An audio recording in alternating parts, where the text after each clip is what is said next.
So last weekend was the second round of the GT World Challenger Endurance Championship at Monza, and there were some humongous shunts. Now, miraculously, no one was seriously injured in any of the crashes. And with that in mind, I thought it might be quite interesting just to talk about and analyse the crashes and the shunts. Because yeah, I've raced in this championship a couple of times last year, so I've raced a lot of the drivers and the teams that we're going to see in these crashes. And I also thought, well, you know what? If I can't get a seat for this year, whether that's down to lack of opportunity, lack of budget, finance, whatever that reason is, I may as well talk about it. Because I do watch all the GT World Challenge races pretty religiously on YouTube these days. It's sort of like that Squidward meme where he's sat there by the window just looking outside, watching everyone else have fun. But anyways, enough of my sob story. Let's get into the chaos that ensued at Monza last weekend. Hope you enjoy the video.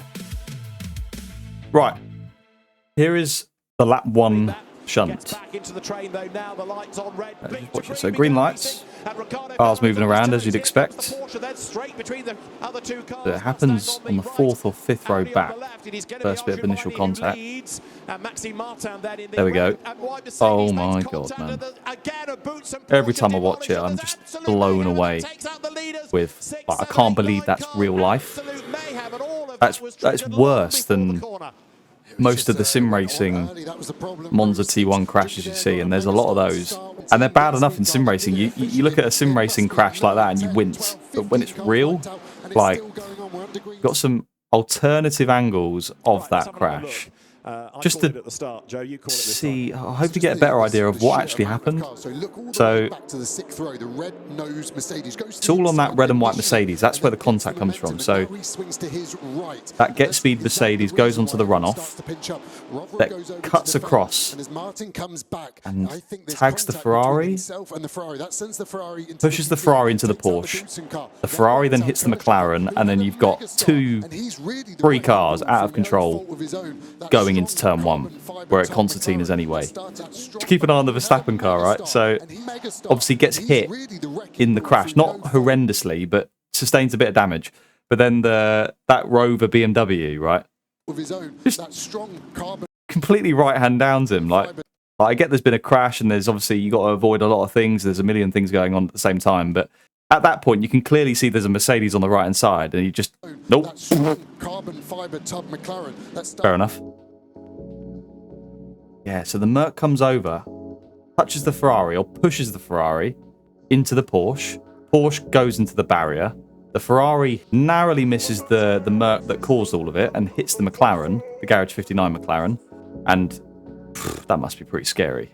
Going backwards into T1, knowing you're going to hit a few cars at some point. Boff. It's so hard to apportion blame, and it's easy with this many cars damaged. Absolutely. To really want to point a strong crazy to watch. Like you said at the start, I think it's got good job by everyone else though, avoiding it. From an off-track position effectively. Could have been it could have been worse. I mean, it was already really bad, but it could have been worse. Again,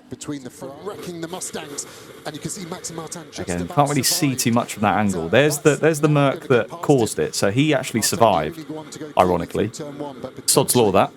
I've driven that car, like that McLaren, and just seeing it out of control, like a bowling ball.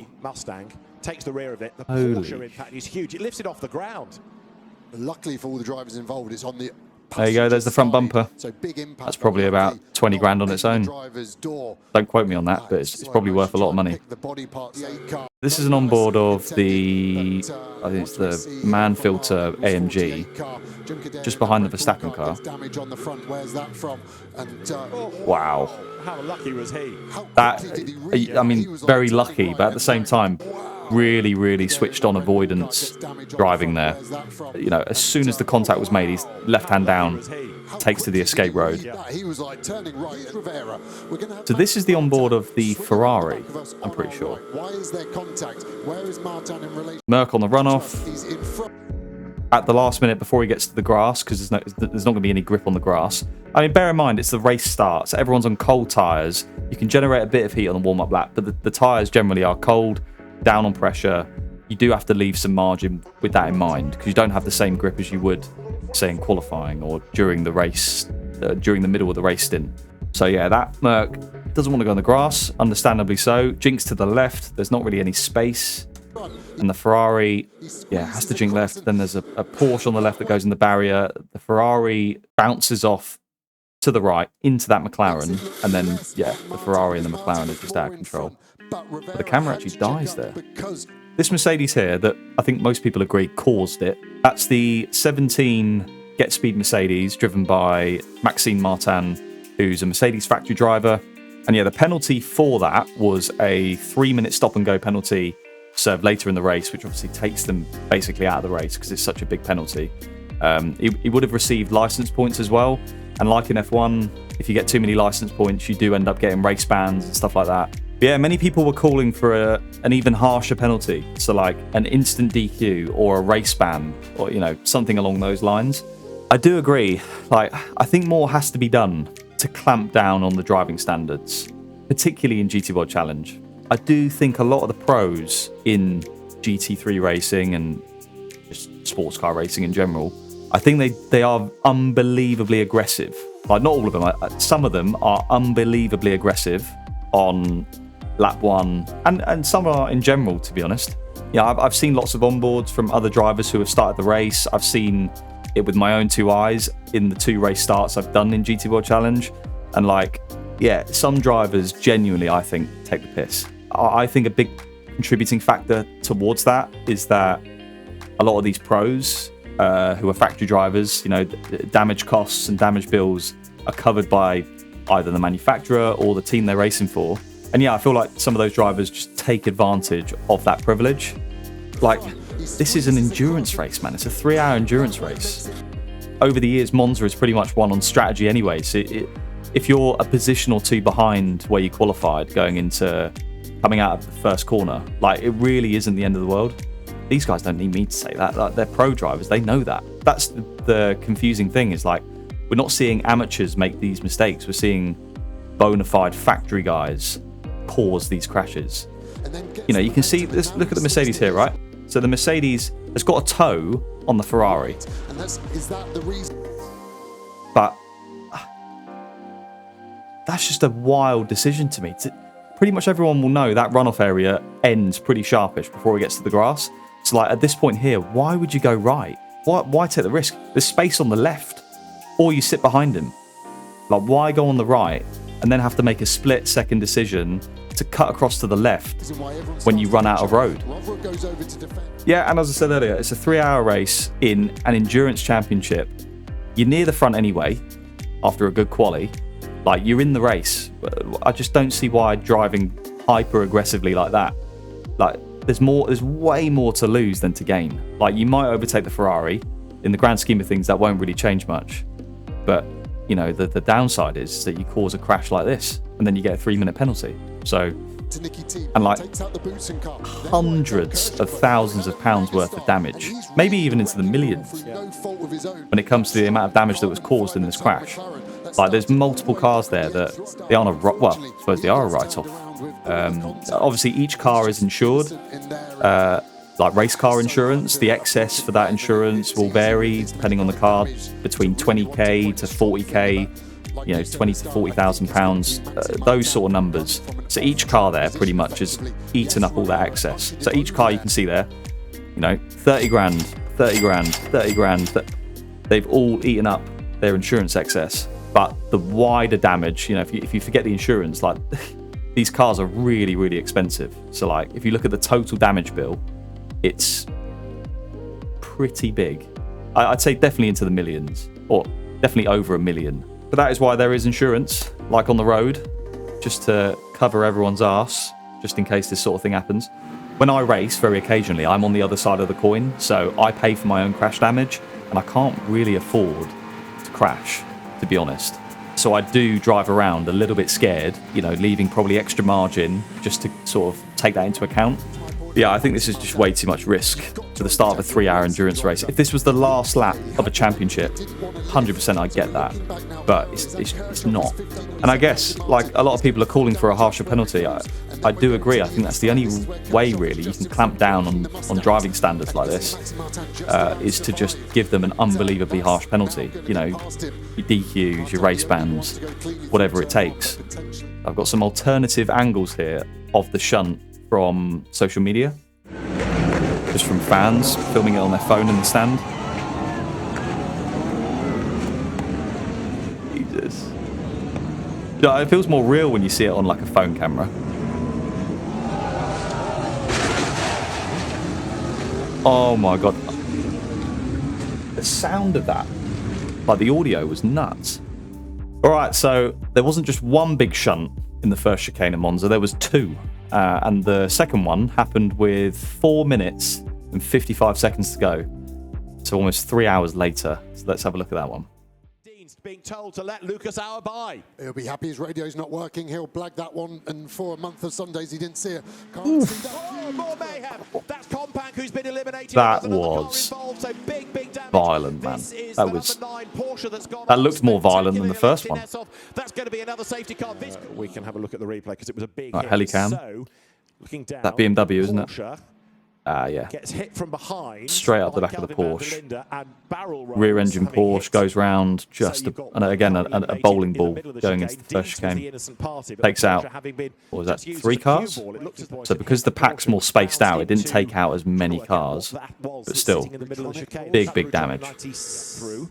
Slow-mo's going to show us a lot, I think. So late. The accident's all happening behind, but look, it's the angle of the Porsche that rolls.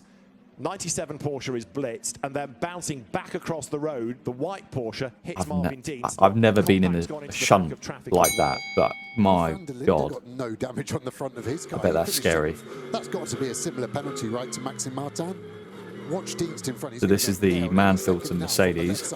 Oh my God! And how lucky was Auer? I mean, how lucky I've not seen that yet. I've not seen that angle yet. What? Watch Deans in front. He's going to get nailed any second now from the left side. And how lucky was Auer? I mean, how lucky was Engel on lap 1? And how lucky how's he avoided that? And he's like, what the? He's literally complaining on the next straight. Onboards always like nullify stuff. So like, you think in the moment in the car, you're like, oh my God, that was an insane moment. You watch it back on the onboard, and it doesn't even look that mad. But this looks nuts from the onboard. So God only knows what that felt like in the moment. Genuinely, that looks like some sort of AI generated clip. Watch Deans in front. He's going to get nailed any second now from the left side. And how lucky was Auer? I mean, how lucky was Engel on lap 1? Good avoidance driving as well. That car. See, that's Kelvin van der Linde in the BMW that caused it. BMW factory driver. The replay, because it was a big hit. So it's more clear cut for me than the first one. Just a bit clumsy. Late on the brakes, misjudged the braking. The penalty for this one was a 2-minute stop and go penalty. But because it was near the end of the race, it got converted into a 155-second time penalty, post-race penalty. So I think it's quite interesting that they weren't consistent with the penalties. Like for the first one, it was a 3-minute stop and go, and for this one, it was a 2-minute stop and go, which I found quite interesting. I mean, either way, your race is over, really, but still, the principle intrigued me that they weren't the same. Because, yeah, the crashes were quite similar. The cause of it was very different, but the outcomes were very similar. And they were both as a result of drivers making mistakes. But yeah, I think this it's easily done. I mean, you wouldn't expect it from a driver of Kelvin's caliber, being a BMW factory driver, but like it just takes one mistake. Looking down, the Porsche. At this point here, where you're on the brake, but you broke too late, there's literally nothing you can do. Like, you're probably into the ABS, the car will only decelerate so fast, and if you've already missed that braking point, you are screwed. Like, every driver's outbroke themselves. Like, they'd be lying to you if they hadn't. It's not an excuse, but it is racing. Shit happens. It is very unfortunate for a lot of people involved here, but I suppose you could argue it's another pro driver being overly aggressive, trying to maintain position, but also maybe gain a position to that car on the left of him. Maybe it's got to be a harsher penalty once again. Yeah. DQ, a race ban, I don't know. I mean, it's a very simple mistake. He just outbroke himself, you know. Do you give someone a race ban for that? But the consequence is pretty massive. So just to set a precedent to just calm some of these pro drivers down, like, do you give them a harsher penalty? Because, you know, a lot of them are just on the limit all the time. And I get it, you have to be a pro. Like, because you're racing other pros on the limit. But when you're on the limit all the time, these sort of things happen. Maybe it's an issue with the corner itself. I mean, what could you do? Like, if we look at the corner, Could you put a Tech Pro barrier there, like across the inside of first corner? So like from this skate road to the curb.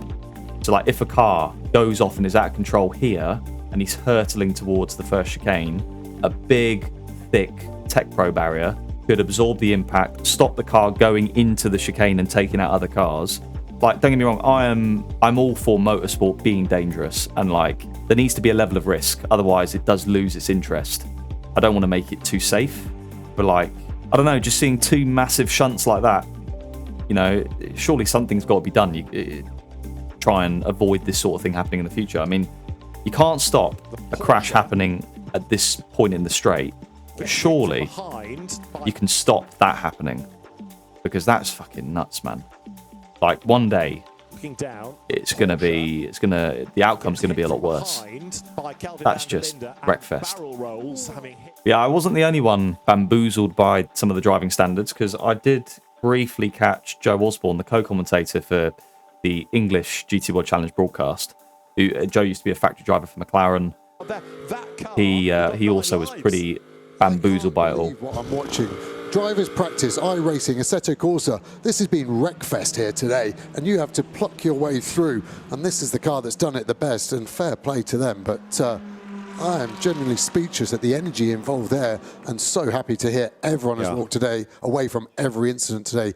Medical checks obviously going on like they should, but wow, what a race. Yeah, exactly. Just don't expect at that level to see those sort of crashes, you know? Maybe one. Having two in the same race, in a 3-hour race as well. It's not like it's a 24-hour.